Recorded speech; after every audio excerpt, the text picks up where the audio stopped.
Alors, ben, l'introscaf, c'est un bon exemple. Pour ceux qui ne savent pas, l'introscaf, c'est une...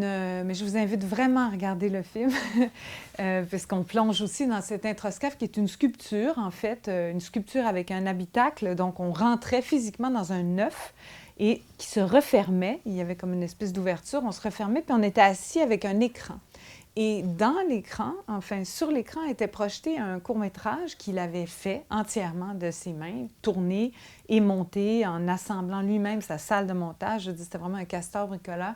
Donc, il faisait tout de A à Z. Et il a fait ce petit film qui est un petit film expérimental, vraiment, des années 70, qui cadre assez bien dans ce qui se faisait de plus avant-gardiste, où lui, il essayait de créer, par le médium du cinéma, une expérience qui soit encore plus intense que celle qu'on pourrait offrir par le biais de la peinture.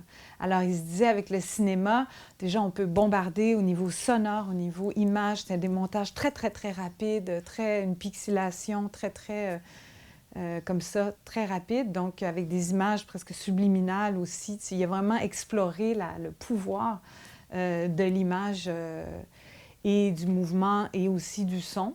Et effectivement, il a été très intéressé par les installations multimédia.